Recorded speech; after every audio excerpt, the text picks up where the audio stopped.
Hi, everyone, and welcome to the Wise Body Podcast, where we talk about eating disorder recovery and all things body. I'm your host, Dr. Sarah Hughes.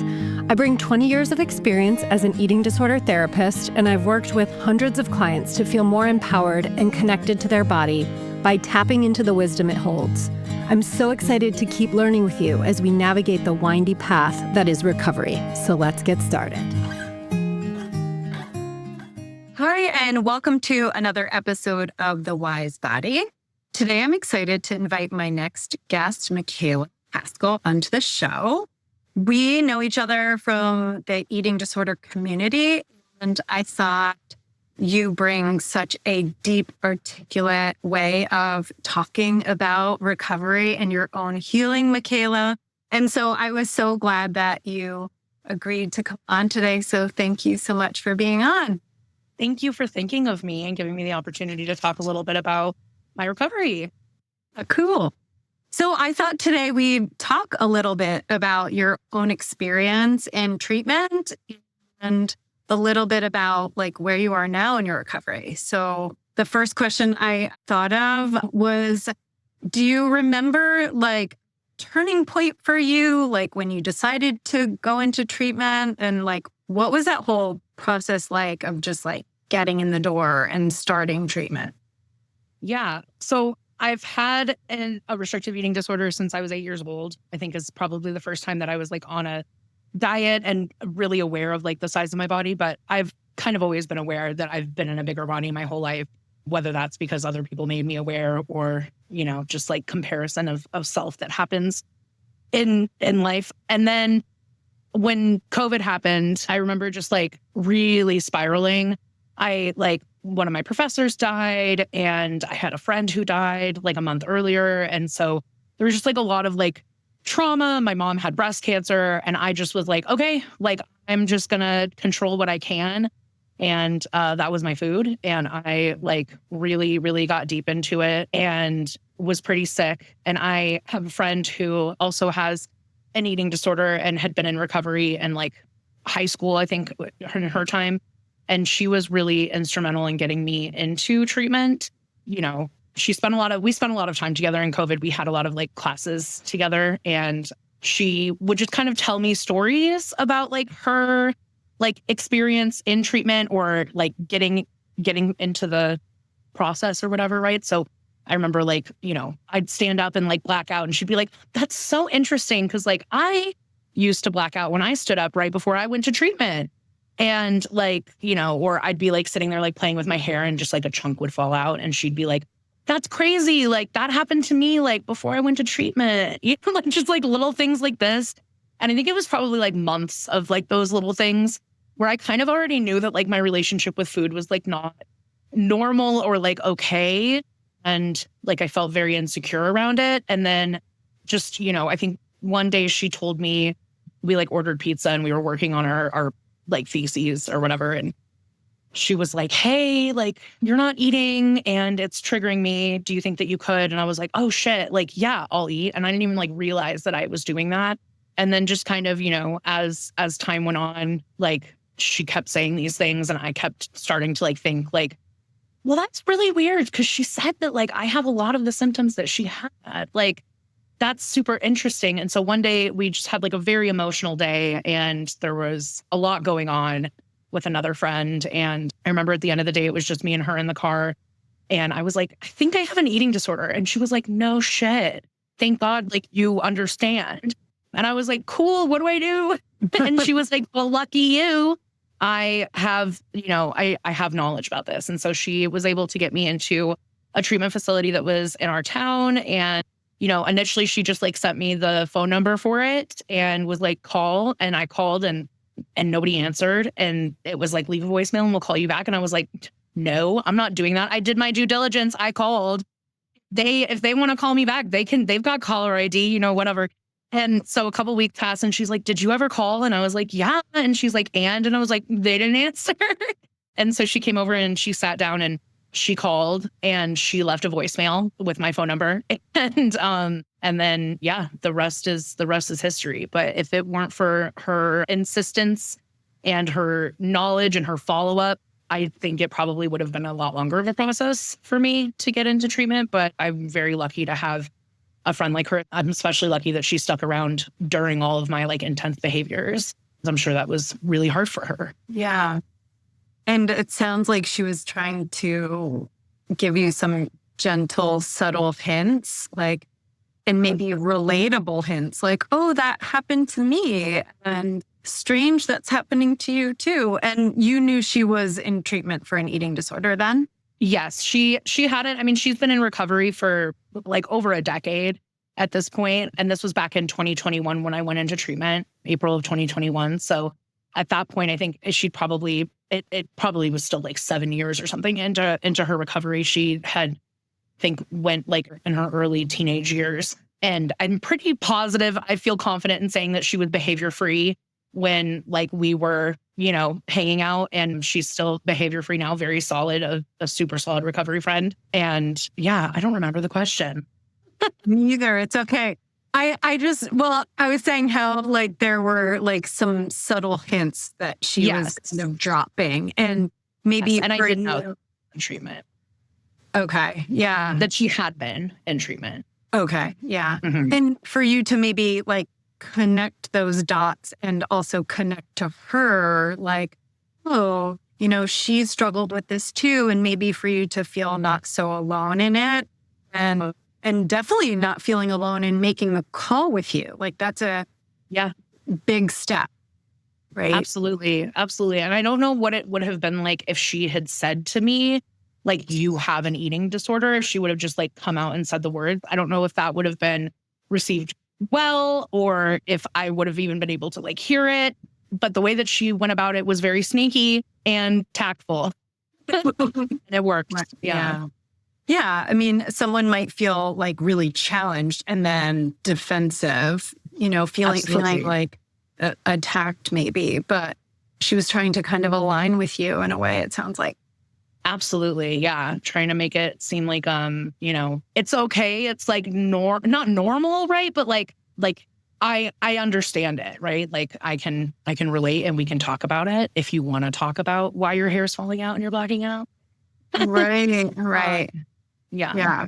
So she became like a safe person for you. It's really awesome. And absolutely. Another thing too, like really bold to say, like, I noticed you're not eating. That's triggering for me. Oh yeah. Like, I mean, really, she's like, she is in treatment. We used to have like recovery warriors. She's like a recovery warrior, like 100% through and through. She's like, I will protect my recovery, whatever it takes. And she's like bold about it and blunt about it, which is great. That's what you have to do to protect your recovery sometimes, especially when you're hanging around people who are engaging in behaviors actively and daily. And, I'm surprised that it was just that one time that she was like, dude, I can't do this anymore. Like, you need to get it together. And she's a badass. Well, it sounds like you're very grateful for her and your friendship. That's awesome. Absolutely. Was treatment what you thought it would be? Well, like in some ways, kind of, but mostly no. Okay.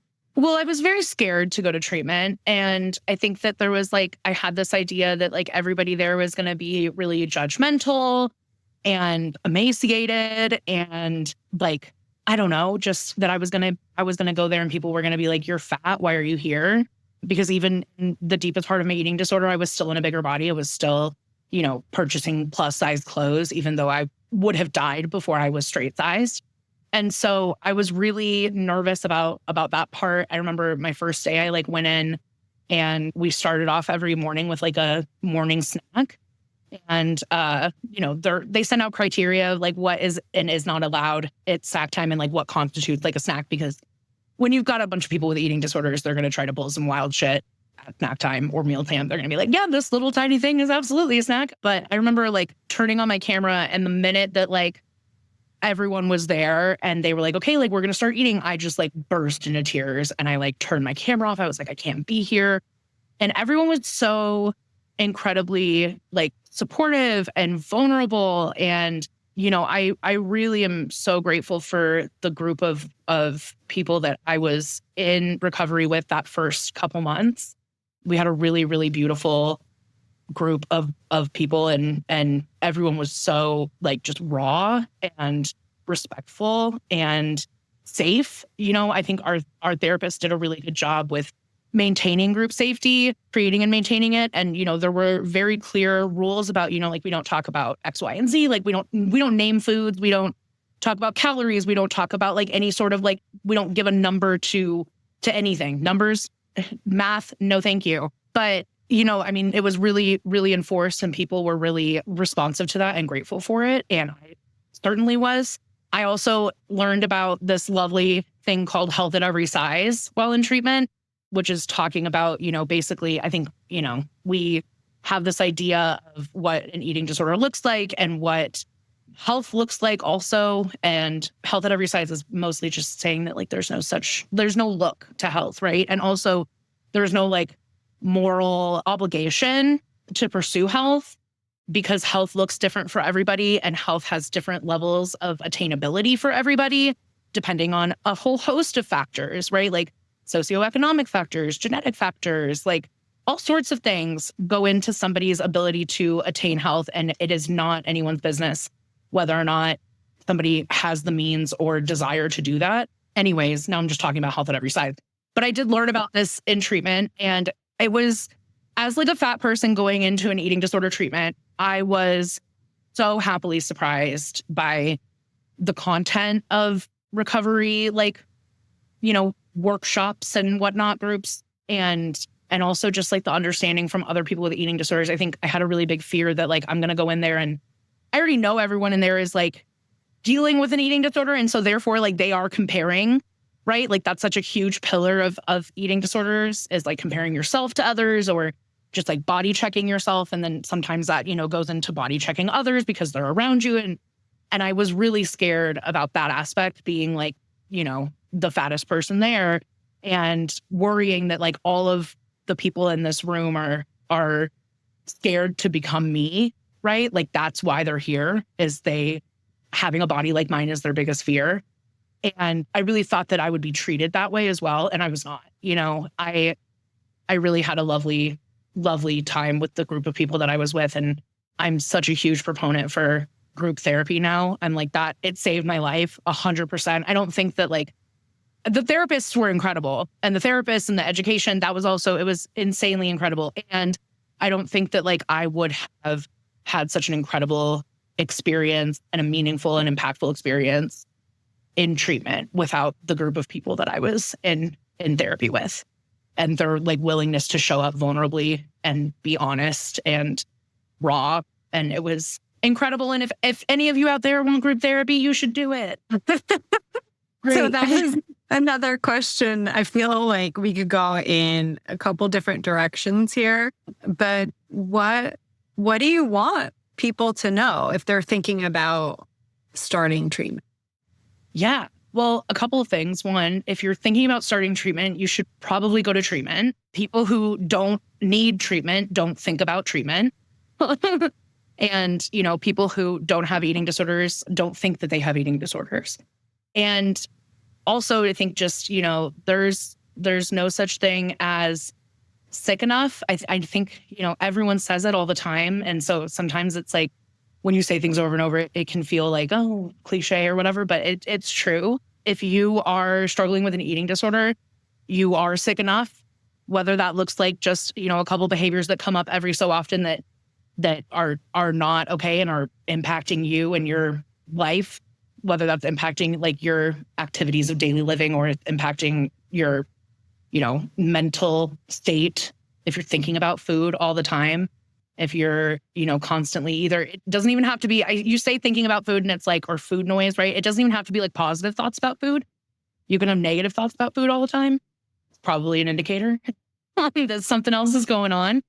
And yeah, I think, if you are around people who make you feel bad about your body, maybe take a look at that, right? And see what's going on there. Are you experiencing comparison with your friends? Are you guys participating in like group behaviors that normalize like these eating disorder behaviors? Because it's not always going to be, you're not always going to have a friend like mine who has this experience and says, girl, sit down, go get treatment. Sometimes you have to be that friend for yourself, and that's hard. And also, if you're thinking about it, it's time. Mm. Thank you for putting it so directly too. Yeah, if you're thinking about it, it's likely a problem. And also, if I think I'm going to contradict myself here, but like how an eating disorder can go missed if you are in a group of people that are engaging in eating disorder behaviors, where it becomes, like you said, normalized, and like everybody does this, and everybody skips lunch, or everybody, eats almonds. I was trying to avoid talking about food, but it's okay. This might be triggering. I'm sorry if it is, but like having a salad with dressing on the side, like all of my friends do that. And so how do you recognize, like, if it's, an eating disorder behavior, if all of your friends are doing it, right? So it is almost like supported and promoted. That gets a little tricky. For sure. And I think, you need to think about the way that you feel when you hang out with these people, right? Like, do you feel self-conscious about your body? Do you feel self-conscious around food, around your friends? Because, people who don't have eating disorders don't comment on what other people are eating and don't compare their bodies to other people. And that was something that, in recovery was really hard for me, because like, everyone is like, people don't care. People aren't looking, like, you're the only one who cares. And I was like, that's not true, because I care about other people's bodies. And, my entire life I was policing other people for what they were eating and what they looked like. And, if there was like a person in a bigger body at the pool in like a bikini, I was like, ooh, and truly in recovery, I'm like, no, that was just my eating disorder, and my eating disorder justifying like my fear around those things, right? Being like, oh, well, I could never do that because look at the way that, like, I'm now, the thoughts I'm having about her, everybody here must be having. It's like, nobody's having them though. Now that I'm like, in a better place with my recovery, and I'm surrounded by people who, have the same kinds of values around like food and body image and things like that. Like, people around us, we do not comment on anybody's body ever. Like, if we're commenting on somebody's outfit, it's because it's so cute and we're telling them, but like, that's just not people who are secure in their relationship with food and body do not comment on other people's food and body. They won't try to make either like jokes between, their friends. They won't do it to their friends. Also, something that, is, I think, really normalized in a group of girls is kind of like bullying each other about these choices. And that's coming from people who do not have a healthy relationship with food or body themselves. Yeah. And if you're in that kind of a space with friends like that, it's probably going to be a lot harder for you to feel like ready and able to access treatment, right? Because it's not normalized. And it's, going to take a little bit more work to access that and to get ready for that. And it's worth it. And you will have, the friends that care about you will adjust the way that they talk around you. They'll respect your boundaries and they'll respect your recovery because they want you alive in whatever body that comes with. And then the friends that are deeply seeped in their own shit will go find other people to be seeped with. And you will be grateful. I hope. I was grateful. I know you said girls, and maybe that's who your group is girls. Yes. No, it's okay. I just want to say, like, for our audience, all genders, right? Absolutely. Like that eating disorders don't discriminate. And I know you know that. I'm biased because I just hang out with the girlies all the time. Yeah. Well, and did you lose friends because of your being in recovery? Oh, for sure. Absolutely. And, I think some of it was, nobody was like, oh my gosh, you're in recovery. We can't be friends anymore. Like, I don't want to be around you. It was always like my friends not respecting the boundaries that I put in place, right? Like me having to cut off that friendship to protect my recovery, or noticing that, like I am, I'm showing up differently in my friendships now, right? Because I'm not doing any of the comparison stuff or the comments, even if I'm still thinking it, because, recovery is a process and your eating disorder brain still lives in there. And that's why, we say that we're always in recovery instead of like recovered, like with addiction, right? Because it's just, when you've had it for so many years, it's very easy to default back into behaviors. And so just like being aware that like it will always be there and it will pounce when it has the opportunity, right? But all of this to say, I started, policing myself more around like, what am I saying? How am I showing up around my friends? And what am I saying about other people around me? And noticing that like my other friends were not doing that. Or like, if, they would comment on something, I'd be like, I don't really want to talk about that, or makes me uncomfortable when we say that. And then they're like, well, but so-and-so did X, Y. And it's just like, okay, you're giving a voice to my eating disorder, and I can't do that. I can't be around this and prioritize my recovery.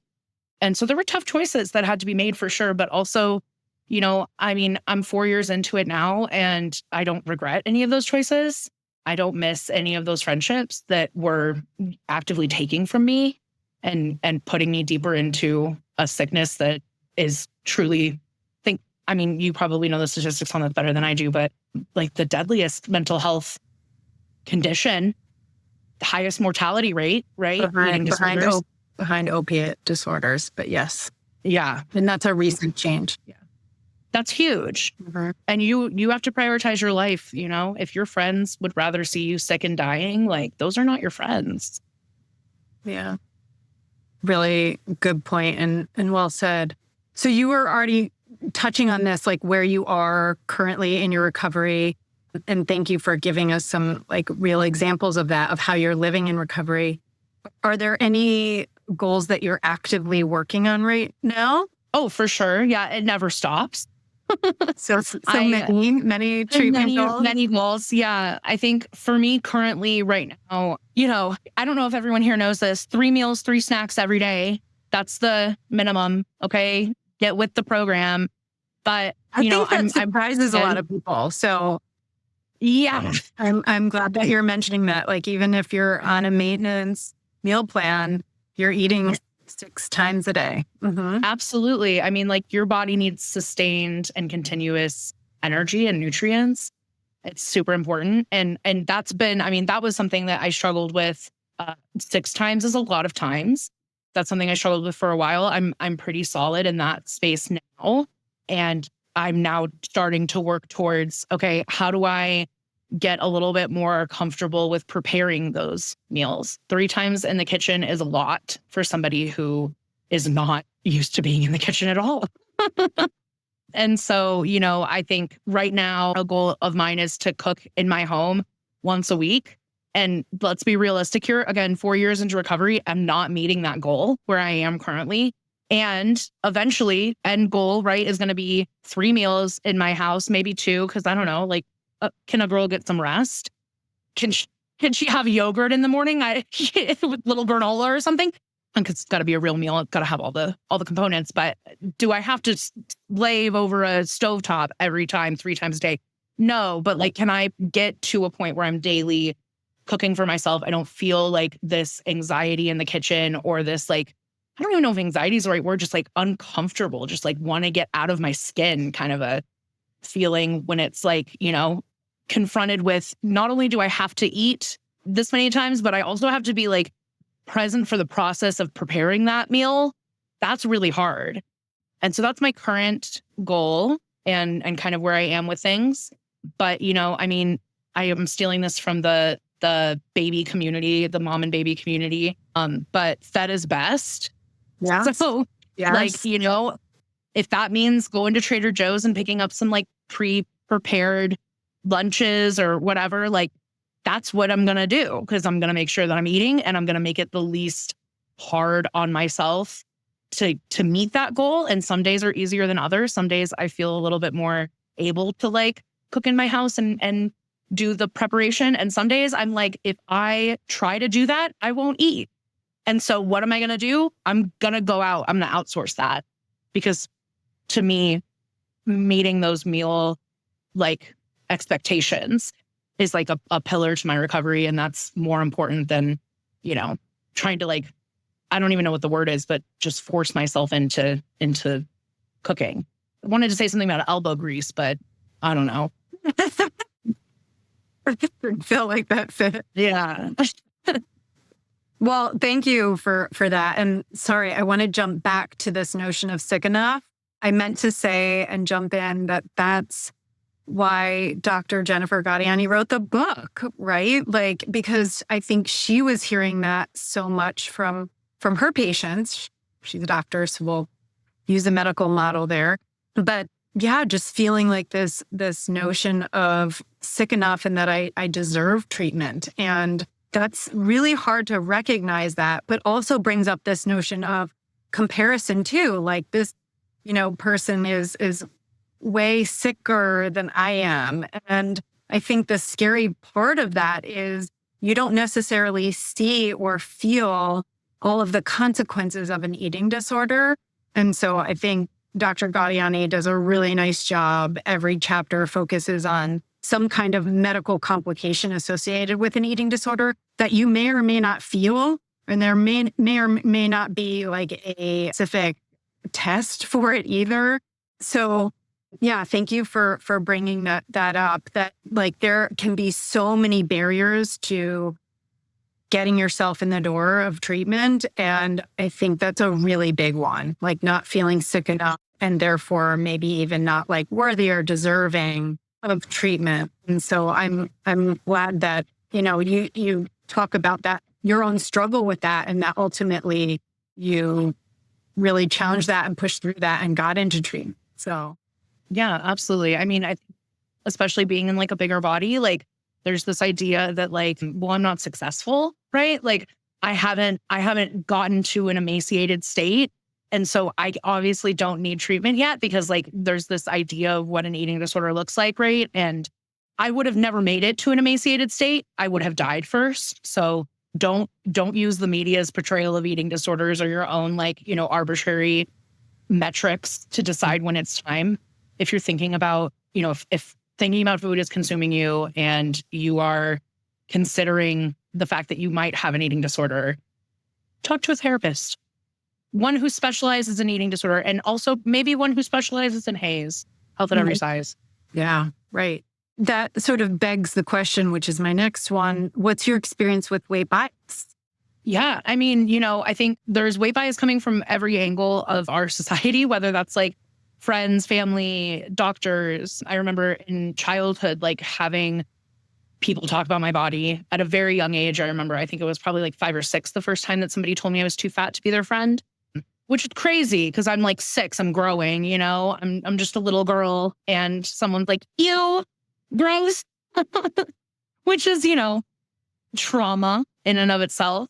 But then going to the doctor, and I remember one time I went for just like a follow-up, like PAP, casual, things you have to do when you have a uterus. And I'm seeing a doctor who's not my primary. She's like just at this practice. And she comes in after the PAP. I'm like reclothed. And she hands me a book on intermittent fasting and is like, your body is made for a famine, but we are not in a famine. And then I was like, are you kidding me? Like, I'm not here looking for weight loss advice. I'm not here trying to change my body. And this is pre-treatment. This was very pre-treatment. I think I was in high school when this happened. And so, that is just one example. When I was right before I went to treatment, like while I was still pretty sick, I started getting this thing where my like jaw would freeze and I get like these shooting pains into like my ears and under my tongue. And I went to a bunch of doctors and eventually got like a referral to an ENT, ear, nose, throat. And I was telling this guy, whatever. And he's like, is it caused by alcohol? Like, is it when you're drinking alcohol or eating like sugary things? And I'm like, no, not really. I'm not really drinking or eating like sugary things that much because I'm like actively like, in your eating myself. disorder. Yeah. Right. Yeah. And so he's like, well, I'm not really sure. But I think if you avoid those things anyways, like you'll continue to lose weight because he has my weight on the chart from like my weight history or whatever. He was like, you'll continue to lose weight and hopefully it goes away. And I'm like, okay, wait, hold on. I'm not here about my weight. Again, like I'm here because I'm having, and I found out later, I think it was like salivary stones or something like that. I don't know. But I'm having like this intense pain in my face. And you're telling me to continue to like partake in behaviors where, I mean, at this point, I was significantly less weight than I had been previously. This is like pretty close to when I was going into treatment, and not to use like numbers or anything. But anyways, all of this to say that, even when I was not coming with questions about my weight, I was met with advice on how to shrink my body. My primary care physician, she's not my primary care physician anymore, but she was for a very long time. She also has some body image stuff that I know, because when I would talk to her about wanting to lose weight, she'd be like, oh, well, I've tried this and this and this. And like, let's see if you would like it, whatever. But I remember she prescribed me phentermine when I was like 16. Wow. Yeah. I mean, crazy stuff, things that lead to heart attacks. Right. And I'm a growing kid at that point. She also like misdiagnosed me with ADHD so that she could give me Vyvanse as an appetite suppressant for binge eating disorder that I never had. So, I mean, there's just people see your body and they assume when we started this interview, I said, I have a history of a restrictive eating disorder. And I feel like that's something I always preface when I'm meeting a new person and talking about recovery, because when you see a person in a larger body and I say I have a history of an eating disorder, the first thought that comes to mind is must be binge eating disorder. She must not be able to control herself around food, just like this void. And it's like, no, actually. And also, as we know from recovery and treatment and, statistics and things, binging comes from restriction. It is not in a vacuum. Nobody has binge eating disorder without periods of restriction, so it's much more common. Yeah. Absolutely. So yeah, way biased, crazy stuff. Yeah. So, I mean, what you're saying is that even with doctors that maybe we hold into high esteem, really trust our doctors or want to trust our doctors because they've done a lot of school. We hope that they have a lot of experience, right? And so they are then kind of a natural mentor in a way and really taken heed to their advice often. And sometimes it can be wrong. And especially when someone is judging you based on your body and also blaming weight for all sorts of ailments when they have nothing to do with each other. And this really gets me so hot because I think that is such a disservice to you. And it also takes your voice away and almost gives the power back to the eating disorder in an inadvertent way, not even meaning to. So thank you for speaking to this. And, we're not trying to poo-poo doctors by any means. I mean, these are some of your experiences. And I've also had great experiences with some doctors post-recovery because I've been able to advocate for myself and find the right doctor that, Yeah. I was just going to say, find the right doctor that knows about eating disorders and is sensitive in how they talk about eating disorders and knows the right questions to ask. And absolutely. Well, I'm sorry that's been your experience. And I'm sorry you've had a corrective one with a eating disorder informed doctor. And I think I know who you're referring to.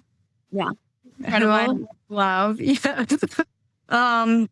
So, okay. I know we've been a little bit all over the place, but to kind of keep that theme going, I know that you work in a gymnastics gym and have for, did you say 7 years? I think it's the one that I am currently still coaching at. It's been 8 years, but I've been coaching gymnastics for 11 years. Oh, wow. Okay. So can you tell us what that's been like for you before you went into treatment, while you were in treatment, because you were working there, that whole time? Maybe a little bit about, just your experience there, what the culture's like, how that influenced you and your own recovery. Do you have any thoughts on that? Yeah. So I think, first of all, just saying that I did not grow up in gymnastics. I was never a gymnast. So I don't have that, layer, which I'm sure adds a lot to people's experience around their eating disorders in a gymnastics gym. But I did have some pretty formative years in that space. I think that, previously I was, for a long time, I was coaching competitive gymnastics. And the expectations there were very different. Everyone thinks they're going to go to the Olympics, even though we work in a rec center. And so I think, the kids are really hard on themselves. The coaches can be really hard on the kids. Just can be kind of again, a place to compare. We're all in the same, tiny little uniform. not me because I'm a coach, but I'm talking about the leotards, right? Like we're all kind of basically like, I mean, like half naked, right? Like barely covered. And you're looking at all your teammates and their bodies. And it's just a wild place for comparison. So I remember before I went into recovery, I was definitely like part of that like kind of rigid culture in the gym. We used to, like let the girls out to have like a water break in between events. And, I'd pop my head into the hallway and see that like somebody's eating a granola bar or something. And I'd be like, get your ass back inside. And, we're going to be missing valuable time on bars or whatever.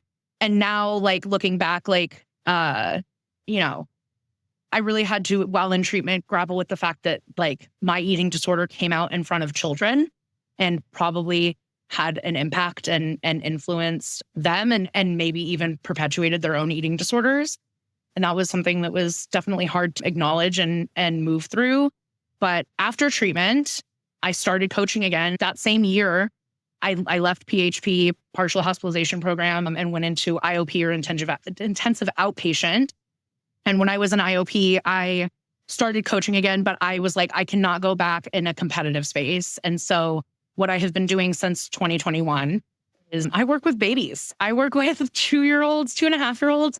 And, we practice 2-foot jump and we practice forward rolls and fun stuff. We climb ladders and we climb down ladders and we sing songs. And it's just like a really lovely time for like joyful movement and mindful movement where I'm just kind of like, okay, I'm in my body and I'm having a lot of fun. I'm literally just playing and everyone is having a great time. I still sometimes will coach, like I'll substitute here and there for team coaches who are out. And, there are times that I really miss that space. I think it can be really fun to watch like the progression of skills, and gymnastics is like such a beautiful sport. And it also can be really challenging in my recovery to see, the kind of, I don't even know what to call it, but like this, like the rigidity of, I have a hurt ankle and I'm still going to go on beam, or I'm still going to vault, or, we had a girl for a long time. She was never my athlete, but she was the only level 10 we had, which is like top. And she had like a pretty severe knee injury for years and years.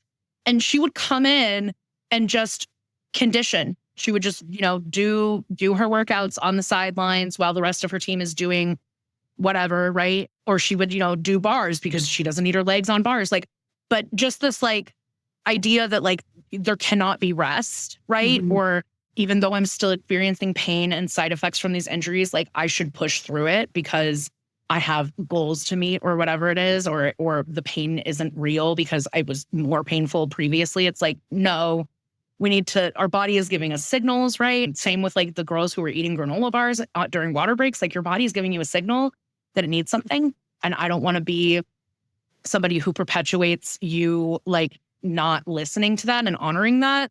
And so I did have to take myself out of that space. And, maybe one day I'll find a gym where they're like super eating disorder informed. And it's really just about like having fun and getting new skills. And at that time, I would love to maybe do some more intensive coach. Intensive is, right there, right? Like I just said it. Why does it have to be intensive? It shouldn't, right? Like sports, I feel like this is about, and now I'm going on a tangent, but I feel like this is about all sports. I'm like, why are there professional sports? Why are we professionally putting our bodies in this like performance position where like we have to, a lot of the times, alter what we eat, over exercise, work through injury? Like, why is that such a societally like acceptable thing? I don't know. I don't want to be a part of those spaces. And I also do really love higher level gymnastics. And I would love to still be a part of people trying to acquire those skills in a space that is also safe for my recovery, which right now the space that's safest for my recovery is with those 2-year-olds singing our songs and jumping around. So that's where I am now. Yeah.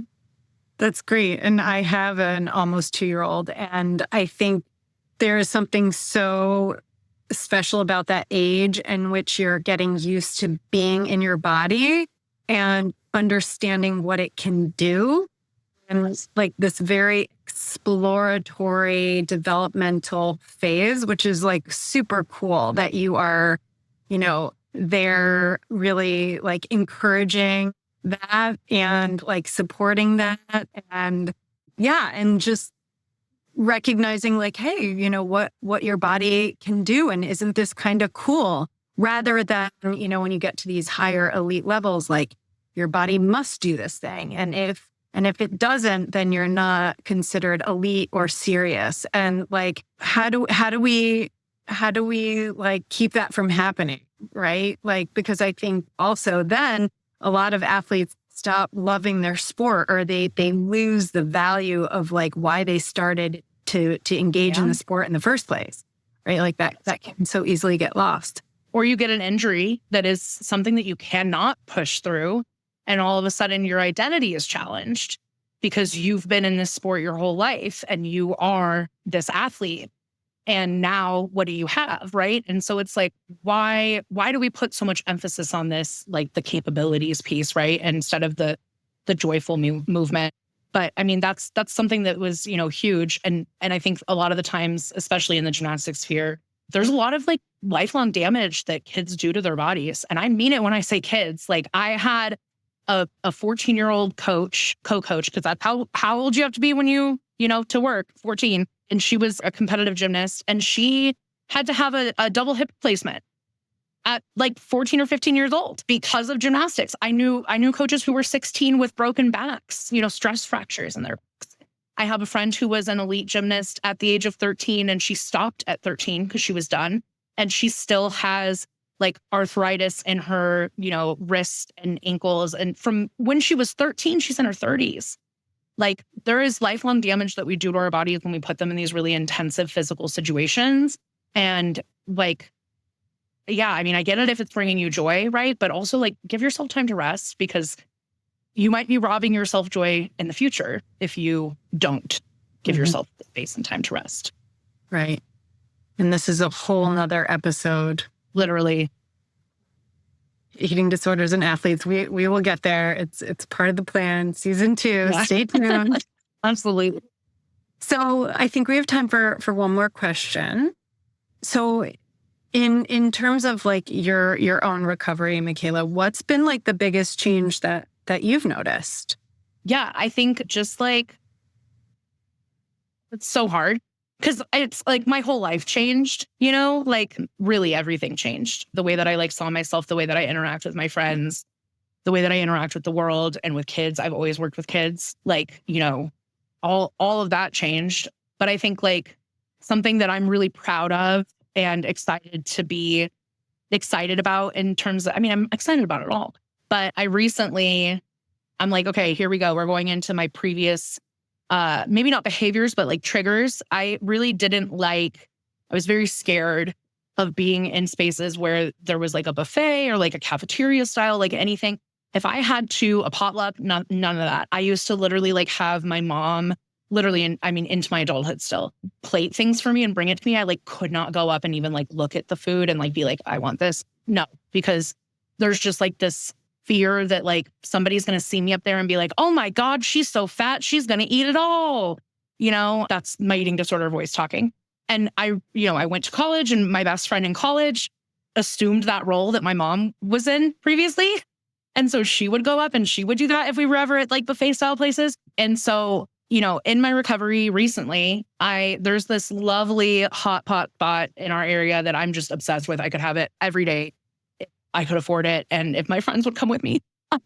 But there was one day that I was like, I need it. I am craving it. I need this hot pot. None of my friends could come. And I was like, I've never eaten alone in a restaurant before, but I did it. I went and it's buffet style, cafeteria style. You like get your own plates. You go up as many times as you want to refill whatever, right? Like you got 90 minutes of the table, so you better get to it. And I did. I went in there and I was really scared at first. I had a lot of anxiety, like driving over and being like, oh my God, like what are they going to think? What are they going to say? Like, are people going to judge me for eating here alone? And I got in there and immediately like that all just like left. Like I didn't have a single moment in that restaurant where I felt anything other than comfortable and at ease and happy to be eating my favorite food and also happy to not have to talk during eating my favorite food. Like I just had like my book and I'm just eating my hot pot and I was loving life. And that was huge for me to first of all be able to be in a restaurant by myself and eat by myself, because that's acknowledging that my body that is bigger needs food still the way that everyone else's body does. And then also allowing myself to have the freedom of choosing that food myself and deciding how much of it I get and how much of it I bring back to the table and, you know, whatever. And not having that fear that was just like so innate for my entire life around, you know, people's perception of my eating. So that was a really huge moment for me in my recovery. And I'm looking forward to having many more of those. Oh, nice. Well done. And way to meet that challenge, right? Like way to like conquer a fear in a way and do it and come out the other side and say, that was awesome. Like, I'll do that again.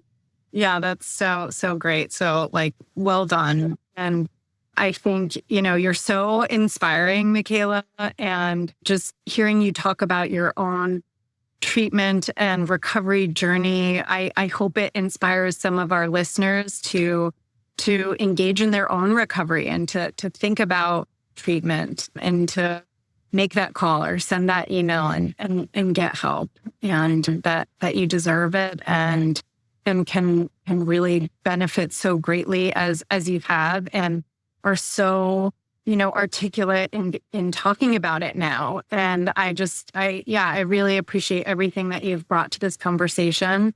And yeah, thank you for being here today. Really, really appreciate you. Thank you for having me and for, you know, having this podcast and getting this information out to people. And also thank you for platforming someone in a bigger body about an eating disorder. That's, you know, I mean, you don't always see that. And I'm very honored to be thought of and to be here. And I hope that, you know, listeners out there, if you need support, you're getting it. And I'm going to send you, Sarah, a list of Instagram accounts and other social medias of fat people living life and feeling love and joy. And if you need to do a little cleanse of your social media in order to you know, respect your recovery, I got you. Let's do it. Thank you. I was just going to say that will be that list of content creators on Instagram. They will be in the show notes. So anybody looking for that can find that there. And thank you. Thank you so much for sending that. Yes. Thank you so much. I appreciate it. Of course. And thank you everyone for being here today and listening in, and we'll see you next time. Bye for now. Thank you everyone for taking the time to listen in this week. I'm so glad you're here with me as we learn more from our wise bodies and about eating disorder recovery. For more, follow me on social media and please share the Wise Body podcast with your friends. Lastly, if you're interested in a free client consultation, please reach out on drhughes.com. And remember, always take care of yourself and your temple. See you next time on the Wise Body podcast.